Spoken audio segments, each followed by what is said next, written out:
ഞങ്ങളുടെ ബുദ്ധിയെ പ്രകാശിപ്പിക്കണമേ. അതുവഴി ആത്മശരീരങ്ങൾ ഉത്പാദിക്കുന്ന സ്നേഹവും ശരണവും രക്ഷണ പരമണിയുന്നതിനും നിരന്തരം ഞങ്ങളെ സ്തുതിക്കുന്നതിനും അങ്ങയുടെ കാരണക്കാലം കേൾക്കാതെ സഹായിക്കണമേ. പിതാവും പുത്രനും പരിശുദ്ധാത്മാവുമായ സർവേശ്വരായ ദൈവം. നാം ഓരോരുത്തരും ദൈവത്തിന്റെ ആലയം കാണണം. ഈ ആലയത്തിന്റെ ഉയർച്ചത്തിൽ വ്യാപരിക്കേണ്ടതിനെ കുറിച്ചും വിശുദ്ധ പൗലോസ് അപ്പോസ്തലൻ കൊറിന്തോസ് സഭയിലെ ജനങ്ങളെ ഉദ്ബോധിപ്പിക്കുന്ന വചനഭാഗമാണ് 3-ാം വായനയിലൂടെ നാം ശ്രദ്ധിക്കുക. വിശുദ്ധ പൗലോസ് കൊറിന്തോസുകാർക്ക് 1-ാം ലേഖനം 3-ാം അധ്യായം 10 മുതൽ 17 വരെയുള്ള തിരുവചനങ്ങൾ പിതാവിനെ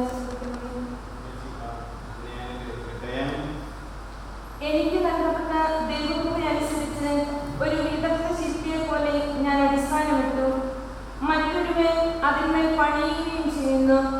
എപ്രകാരമാണ് താൻ പണിയുന്നതെന്ന് ഓരോരുത്തരും ഗൗരവപൂർവ്വം ചിന്തിക്കട്ടെ. യേശുക്രിസ്തു എന്ന അടിസ്ഥാനം സ്ഥാപിക്കപ്പെട്ടു കഴിഞ്ഞു. അതിനു പുറമെ മറ്റൊന്ന് സ്ഥാപിക്കാൻ ആർക്കും സാധിക്കുകയില്ല. ഈ അടിസ്ഥാനത്തിന്മേൽ ആരെങ്കിലും സ്വർണമോ വെള്ളിയോ രത്നങ്ങളോ കടിയോ പുല്ലോ വൈക്കോലോ ഉപയോഗിച്ച് പണിതാലും ആരുടെ പണി അഗ്നി ഇരയാകുന്നുവോ അവൻ നഷ്ടം സഹിക്കേണ്ടി വരും. എങ്കിലും അഗ്നിയിലൂടെ എന്നവണ്ണം അവൻ രക്ഷ പ്രാപിക്കും. നിങ്ങൾ ദൈവത്തിന്റെ ആലയമാണെന്നും ദൈവാത്മാവ് നിങ്ങളിൽ വസിക്കുന്നുവെന്നും നിങ്ങൾ അറിയുന്നില്ലേ? ദൈവത്തിന്റെ ആലയം നശിപ്പിക്കുന്നവനെ ദൈവവും നശിപ്പിക്കും. എന്തെന്നാൽ ദൈവത്തിന്റെ ആലയം പരിശുദ്ധമാണ്. ആ ആലയം നിങ്ങൾ തന്നെ.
എല്ലാ വിധത്തിലും സഹകരിച്ച്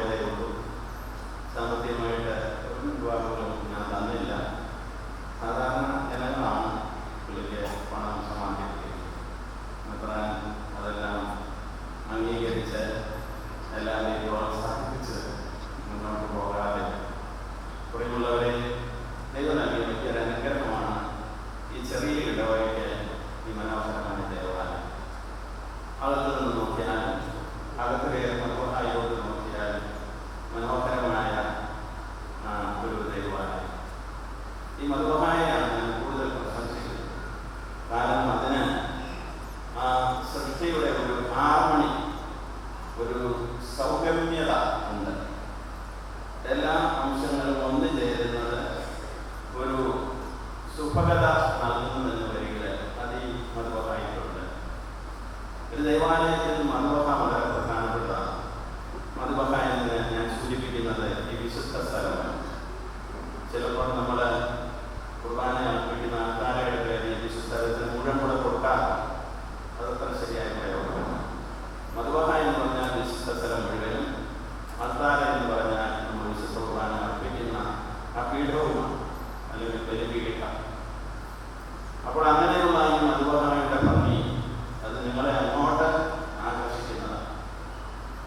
കർത്താവിൻ്റെ വിശുദ്ധ ബലി നടക്കുന്ന ആ മധുബഹയിലേക്ക് ആരാധകരെ ആകർഷിക്കുന്ന മധുബഹ.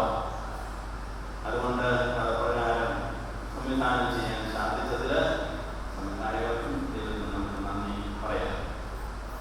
കർത്താവിന്റെ ഉത്ഥാന മഹിമയിൽ പുനരുദ്ധരിക്കപ്പെടുന്ന ദേവാലയം ഇന്ന് നമ്മൾ പ്രകീർത്തനം ആരംഭിച്ചപ്പോൾ പറഞ്ഞത് കർത്താവിന്റെ തിരുരഹസ്യത്തിൽ ഓർമ്മയെന്നാണ്. എന്താണ് ഈ തിരുരഹസ്യം? ഇംഗ്ലീഷിൽ പറയും മിസ്റ്ററി ഓഫ് ക്രൈസ്റ്റ്. ഒരുപക്ഷെ വിശുദ്ധ കുർബാനയെ നമ്മൾ ഒരു അന്ത്യ അത്താഴത്തിന്റെ അനുസ്മരണം മാത്രമായിട്ട് മനസ്സിലാക്കിയേക്കാം.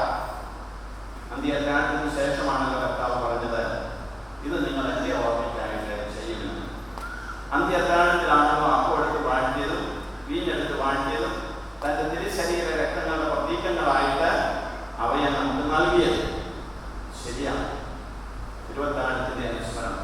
പക്ഷെ ഈ തിരുവത്താഴത്തിൽ കർത്താവിന്റെ കുരിശുമരണവും ഉത്ഥാനവും നിർവഹിക്കുന്നതിന് മുമ്പ് തന്നെ കർത്താവ് അനുഷ്ഠിച്ച ഈ തിരുവത്താഴത്തിൽ പിന്നീട് നടന്ന പീഡാസനവും മരണവും ഉത്ഥാനവും എല്ലാം ഉൾക്കൊണ്ടിട്ടുണ്ടായി. ആ തിരുരഹസ്യമാണ് വിശുദ്ധ കുർബാനയിൽ നമ്മൾ അനുസ്മരിക്കുന്നത്. കർത്താവിന്റെ തിരുവത്താഴത്തിൽ അവിടുത്തെ ദിവ്യരഹസ്യം മുഴുവൻ നമ്മെ രക്ഷിച്ച് പിതാവായ ദൈവത്തോട് രമ്യപ്പെടുത്തിയ ആ വലിയ കർമ്മം മുഴുവൻ, ആ ശുശ്രൂഷ മുഴുവൻ ഉൾപ്പെട്ടിരുന്നു. അതിന്റെ ശക്തി മുഴുവനാണ് ഇന്നത്തെ വിശുദ്ധ കുർബാനയിൽ നമുക്ക് ലഭിക്കുന്നത്. അതുകൊണ്ട് തിരുവത്താഴത്തിൽ സൂചിതമായിരുന്ന കർത്താവിന്റെ ജീവിതം, സഹനം, മരണം, ഉത്ഥാനം, പിന്നീട് അങ്ങോട്ടുള്ള കർത്താവിന്റെ സ്വർഗാരോഹണം, പരിശുദ്ധാത്മാവിന്റെ ആഗമനം, സഭയുടെ സ്ഥാപനം, സഭയുടെ പ്രവർത്തനം എല്ലാം ഉൾക്കൊള്ളുന്ന ഒരു മഹാരഹസ്യമായിട്ടാണ് കർത്താവ് വിശുദ്ധ കുർബാന നൽകിയത്. എന്നിട്ട് അവിടുന്ന് പറയുകയും ചെയ്തു, ഇത് നിങ്ങൾ